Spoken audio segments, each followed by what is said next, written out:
Pesta Demokrasi 14 Februari 2024 rampung. Hasil hitung cepat beberapa lembaga survei atau exit poll suara untuk pasangan nomor urut 2 tertinggi. Dua capres lainnya pun menanggapi hasil hitung cepat yang dimulai pada jam 3 sore usai pemungutan suara selesai. Sebelum sampai what next, kita lihat dulu sampai selesai semuanya. Ya, kita tunggu, jangan buru-buru, jangan buru-buru menyimpulkan. Kita hormati proses dan kita hormati proses di KPU sampai semua selesai. Jangan kita tergiring untuk segalanya serba cepat. Sekarang harus disimpulkan sekarang. Kasih waktu bagi KPU untuk kerja. Jangan kita tergiring untuk harus segalanya cepat sekarang. Kita tunggu sampai KPU tuntas. Dari seluruh saksi, dari partai, mereka sekarang lagi bekerja dan tidak ada perjuangan yang sia-sia dan tentu saja semua masih semangat dan kita juga semangat. Tadi saya dikasih informasi dari seluruh Indonesia dari hasil-hasil yang ada dan sekarang lagi diakumulasikan nantinya di partai, wakil itu sudah di PDI Perjuangan, maka kita tunggu saja nanti yang sifatnya teknis kawan-kawan TPN yang sudah menyiapkan. Izin Pak, informasinya Pak Presiden dan Pak Prabowo ingin bertemu, informasi seperti itu, ada tanggapan Pak? Ya aja, masa saya nanggap? Bertemu kan boleh. Dalam situasi seperti ini Pak? Pak, melihat hasil quick count yang satu putaran ini bagaimana Pak? Kenapa? Melihat hasil satu putaran ini Pak? Kamu percaya nggak suara saya segitu? Iya. Percaya nggak? Percaya. Oke. Pak Mahfud, Pak terima ya? Oh iya. Pak Mahfud. Sementara itu, pasangan capres nomor urut 2, Prabowo Subianto, bersyukur dan meminta pendukungnya untuk tidak sombong dengan hasil hitung cepat tersebut. Kita bersyukur atas hasil penghitungan cepat yang sudah ada. Saya bersama Mas Gibran berpesan, menyampaikan, walaupun kita bersyukur, kita tidak boleh sombong. Memang, rekapitulasi suara pemilu 2024 resmi dari KPU belum ada hasil, meski di situs resmi KPU sendiri pasangan Prabowo sudah terlihat unggul. Menurut jadwal dan tahapan, proses rekapitulasi hasil penghitungan suara untuk pemilu 2024 dilakukan setelah proses penghitungan suara selesai, yakni pada 15 Februari hingga 20 Maret 2024. Setelah itu barulah penetapan hasil pemilu. Tim Liputan, Kompas TV.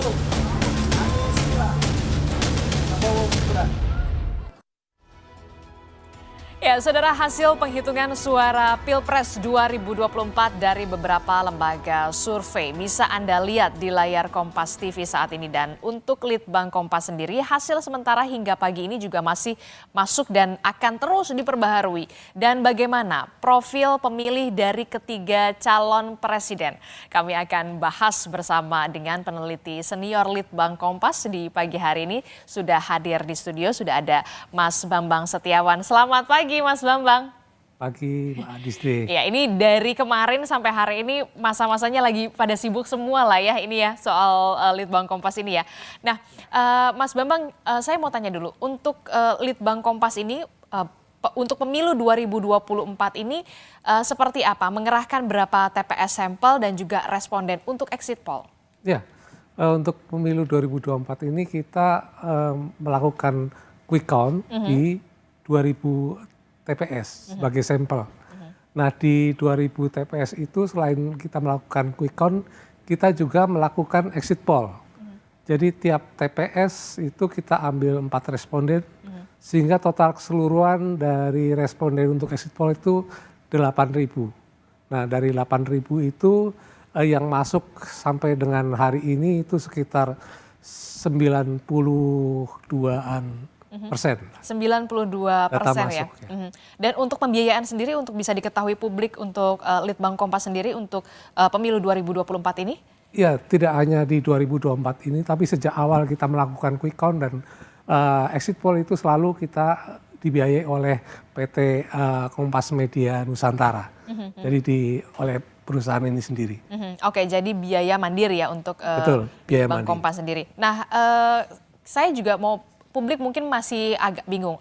Perbedaan quick count dan juga exit poll ini seperti apa, Mas? Supaya kemudian juga dipahami oleh publik. Ya, kalau quick count itu kan kita menghitung suara yang ada di tiap TPS sampel itu. Jadi suara yang ada di TPS itu semuanya dihitung. Nanti terlihat berapa untuk 01, berapa 02, berapa jumlah untuk 03. Nah nanti dari TPS itu ke 2000 TPS itu kita kumpulkan dan kita kalkulasi lagi sehingga muncul angka-angka persentase untuk 01 berapa, 2 berapa, 3 berapa. Lalu kalau exit poll itu kan survei jadi yang itu kita tanyakan kepada orang-orang yang keluar dari bilik suara setelah memilih menggunakan hak pilih kita wawancara tadi milih apa dan apa. Jadi memang kalau lebih akurat itu lebih ke quick count karena itu langsung data real dari TPS. Tapi kalau exit poll itu biasanya ada plus minus error yang sedikit lebih besar karena itu hasil wawancara bisa agak bias dikit gitu. Oke, dan saat ini kita akan bersama dengan Mas Bambang, kita akan melihat bagaimana soal exit poll ya Mas ya. Untuk Pilpres 2024. Kalau bisa dijelaskan Mas dari soal demografi pemilih dalam arti kata pertama soal jenis kelamin dulu ya Mas. Kalau silakan Mas. Kalau kita lihat dari aspek jenis kelamin, ini terlihat bahwa kalangan laki-laki ini lebih banyak milih untuk 02 Prabowo Gibran, tapi sebaliknya juga sebetulnya yang kaum perempuan pun demikian. Cuman kalau kita lihat di sini jumlah yang memilih Prabowo Gibran untuk kaum perempuan ini lebih besar daripada laki-laki. Ya. Nah ini kelihatannya tipis atau kelihatannya hampir mendekati, tapi ini sebetulnya satu petanda bahwa mereka yang banyak didukung oleh kaum perempuan biasanya suara akhirnya lebih kuat gitu. Oh oke. Ya, daripada yang lebih menonjol laki-lakinya. Gitu. Pada umumnya begitu. Oke, selanjutnya Mas bisa di. Kemudian kita lihat dari aspek lainnya, demografi pemilih. Demografi pemilih. Lalu dari generasi, ini dia yang juga menjadi pertanyaan kita semua. Generasi ini sangat menarik ya, karena terlihat bahwa pasangan 02 Prabowo Gibran ini didukung oleh semua kelompok generasi sebetulnya, baik itu generasi Z, milenial, generasi X maupun di atasnya itu. Tapi kita bisa lihat di sini bahwa dukungan yang paling masif itu terjadi di generasi Z ya. Jadi Gen Z itu paling masif ya? Iya, Gen Z itu paling masif memberikan dukungan pada Prabowo Gibran itu ya. Ini suara ini cukup jauh berkembang dari survei kami di Desember yang lalu. Desember lalu itu masih sekitar 50-an%. Sekarang udah sampai 65,9%. Itu artinya bisa disimpulkan begini Mas, untuk Gen Z pemilih yang berusia kurang dari 26 tahun bisa dikatakan 65,9% ini memilih Prabowo Gibran Mas? Betul sekali. Dan untuk pasangan Anies Baswedan? Untuk Pak Anies Baswedan itu 16,7%, kemudian untuk Ganjar Mahfud itu sebesar 9,6%. Jadi paling banyak, paling masif pada Prabowo Gibran. Ini kan yang juga menjadi pertanyaan saya sebelumnya juga kan Litbang Kompas ini juga merilis ya kalau undecided voter itu kalau tidak salah angkanya ada sekitar 28. Nah ini jadi sebenarnya bagaimana nih Mas kalau melihat dari segi generasi ini? Walaupun undecided waktu Desember itu 28% itu sebetulnya memang saat itu banyak sekali yang masih ragu-ragu dengan pilihannya, belum memutuskan.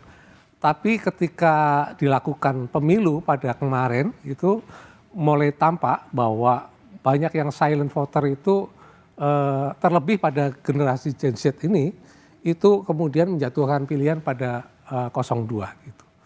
Itu terbanyak. Kita lihat di sini itu nyata sekali perkembangannya. Di Desember itu sekitar 50%, sekarang 65%. Apa yang sebenarnya kalau dari ini kan exit poll ya, dari interview begitu ya, dari para peneliti begitu ketika pemilih baru selesai menggunakan hak pilihnya, mengapa kemudian Gen Z yang usianya kurang dari 26 tahun ini memilih Prabowo Gibran? Ya itu ada banyak faktor ya. Salah satunya memang satu-satunya pasangan yang relatif memiliki calon yang relatif dekat dengan generasi yang muda kan. Apa karena mungkin Gibran, juga calon wakil presidennya juga Gibran Raka Buming Raka juga masih berusia muda atau seperti apa? Itu salah satunya berusia muda. Kemudian juga banyak hal ya mungkin atribut dan lain-lain yang lebih mencerminkan generasi muda ya. Dan bahasa, lalu juga tingkah laku dan lain-lain. Gestur ya. Bahkan joget-joget begitu ya. Itu juga di media sosial begitu, itu juga ramai, itu yang kemudian juga menjadi salah satu. Tapi sebetulnya ada satu hal lagi yang, apa, Mas? Yang mungkin tidak tercermin dalam survei tapi dalam pengamatan, yaitu memang sosok Gibran ini adalah sosok yang memang ketika digabungkan dengan Pak Prabowo ini memunculkan satu gaya baru, satu gaya baru yang muncul. Nah ini tidak muncul pada pasangan-pasangan yang lain gitu. Nah gaya baru yang muncul itu hasil semacam emulsi dari dua karakter seperti itu yang kemudian memunculkan satu gaya dan menarik identitas baru untuk kalangan generasi muda. Itu. Oke, ini kan kalau tadi kita sudah melihat bagaimana soal dari generasi. Nah, bisa ini lagi Mas Bambang dari mungkin tingkat pendidikan atau kemudian kelas sosial begitu? Ya, kita lihat dari sisi kelas sosial di sini, misalnya ya. Nah, di sini terlihat bahwa pada semua kelas sebetulnya Prabowo Gibran ini unggul. Prabowo Gibran dari seluruh kelas, dari kalangan atas, menengah bawah hingga bawah ya. Tetapi terlihat bahwa makin ke bawah itu dukungan terhadap Prabowo Gibran makin kuat, ya, terutama pada kalangan menengah dan bawah itu. Dukungan lebih besar. Sedangkan kalau untuk Anies Muhaimin ini lebih banyak dukungan dari kalangan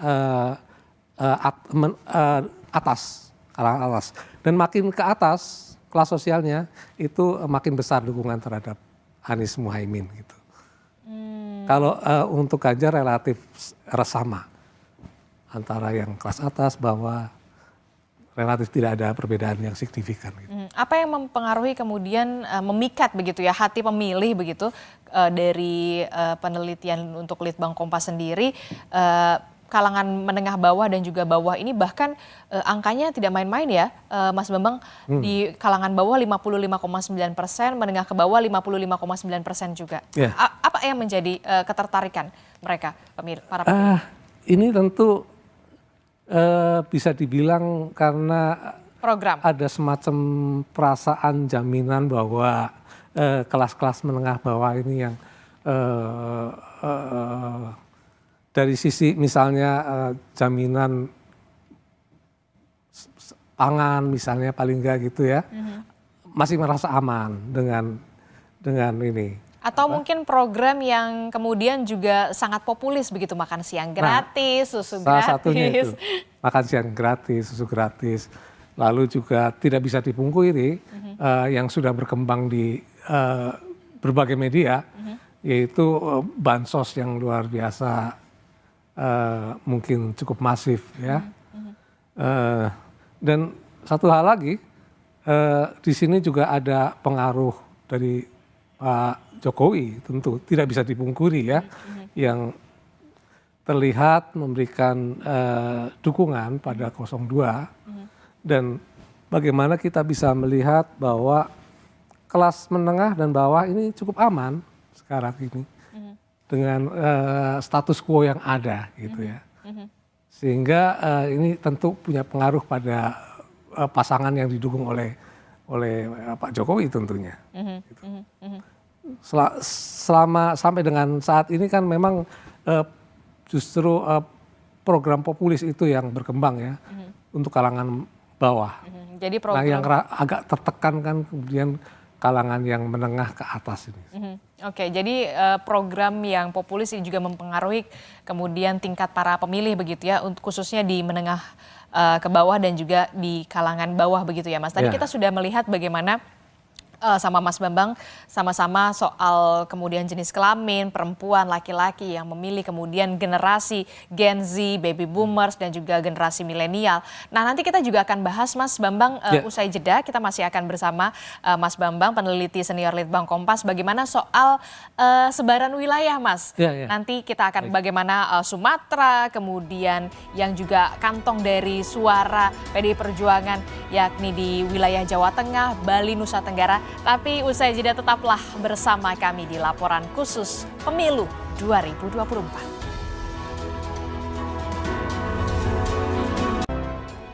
Ya, terima kasih Anda masih bersama kami di laporan khusus Pemilu 2024 bersama saya Desi Larasati dan sudah ada peneliti senior dari Litbang Kompas masih bersama saya, ada Mas Bambang Setiawan. Mas Bambang melanjutkan tadi tadi kan kita sudah membahas soal profil ya, bagaimana kemudian laki-laki dan juga perempuan, kemudian Gen Z, pemilih yang kurang dari 26 tahun itu bahkan angkanya banyak yang memilih untuk pasangan 02 yakni Prabowo Gibran, kemudian juga tadi soal kelas sosial, kelas atas, menengah bawah dan juga bawah. Nah, kita di segmen ini Mas Bambang soal pemilih di sebaran pulau begitu ya Mas ya. Nah, bisa dijelaskan Mas Bambang? Baik Mbak Adisti, jadi kalau kita lihat berdasarkan gugus pulau ini sudah bisa terlihat dengan jelas bahwa pada semua gugus pulau ini suara untuk Prabowo Gibran ini memang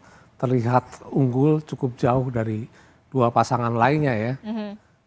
Di Sumatera misalnya Prabowo Gibran unggul dengan 54,8%, kemudian di Sulawesi, Maluku, Papua, lalu Kalimantan ini rata-rata di atas 60%. Ini yang menarik ya, bahkan ya di Pulau Kalimantan ini juga ya. Di suara Prabowo Gibran ini 65%. 65% di sana, betul. Nah, bagaimana dengan di Pulau Jawa? Di Jawa ini juga 52,1% ini. Ini mengejutkan kah? Mengejutkan tentu saja. Mengapa? Karena di survei-survei kami yang sebelumnya ini masih cukup banyak dikuasai oleh Pak Ganjar Mahfud ya. Pak Ganjar, tapi sekarang udah direbut 52,1%. Justru di Pulau Jawa kalau kita lihat Mas. Ini yang sentral dari pemilihnya paling banyak, sekitar 56% dari total pemilih Indonesia kan ada di Jawa. Artinya kalau menguasai Jawa saja sudah pegang menjadi kartu. modal kuat untuk menang sebenarnya dari sisi suara gitu. Ini juga yang menarik Lalu adalah juga menarik ini Bali Nusra ya. Bali Nusa Tenggara ini juga terutama nanti Bali ini dikuasai oleh Prabowo Gibran ya. Terutama ini wilayah-wilayah Bali kemudian Nusa Tenggara itu menjadi memang basis yang cukup masif sekarang ini dikuasai oleh Prabowo Gibran gitu. Apa ya faktor yang kemudian saya menarik soal tadi Mas Bambang mengatakan soal Pulau Jawa ini kan kalau kita lihat di Jawa Tengah ini nah, kan. Kita bedah aja. Oke, silakan. Di Jawa Tengah nanti seperti apa? Ya, ini dia nih kita lihat ya. Ini kita lihat ya. Yang lebih spesifik ya Mas lebih Bambang spesifik, ya. Terutama kalau di Jawa Tengah ya, Jawa Tengah dan DIY ini basis utama yang selama ini menjadi kekuatan dari Ganjar dan PDIP di sini, ini ternyata sekarang sudah berhasil diambil alih atau dikuasai oleh Prabowo Gibran ya.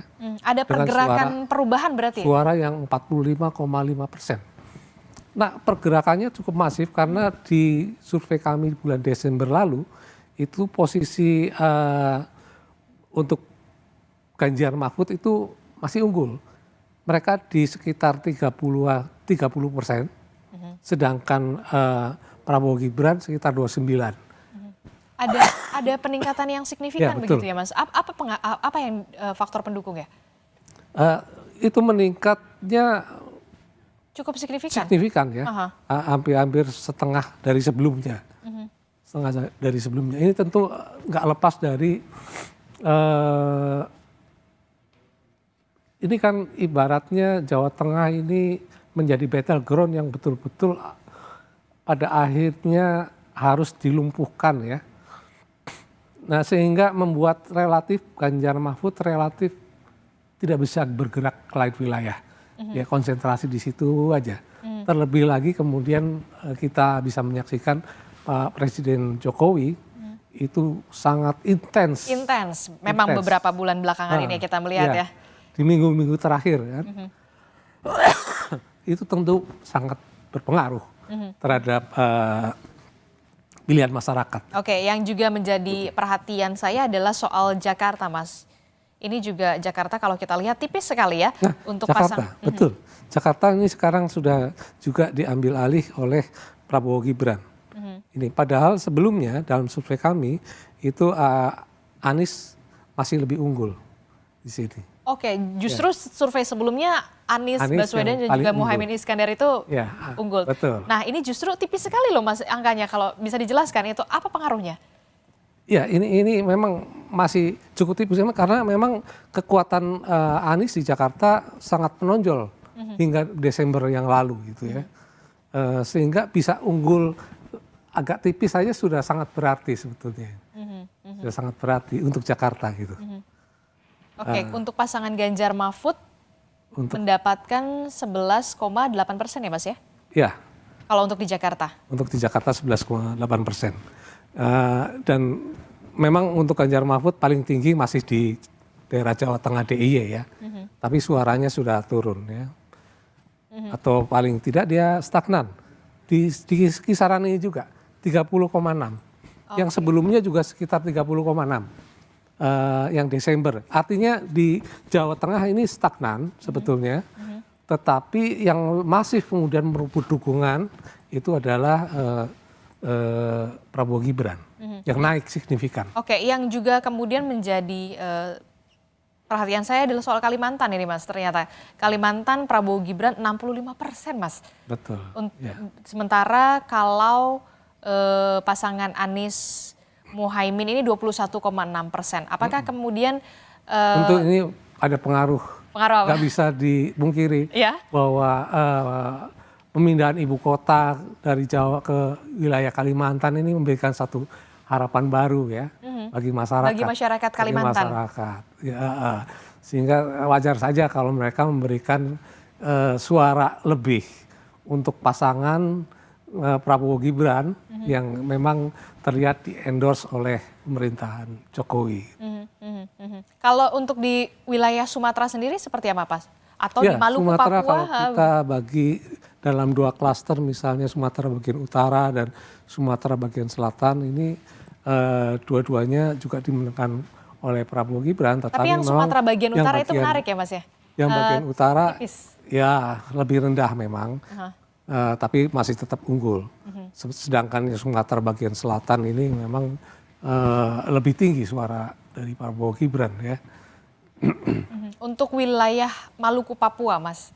Nah Maluku Papua ini juga menjadi wilayah yang menarik. Karena wilayah-wilayah ini selama ini menjadi daerah yang cukup mendapat perhatian besar ya.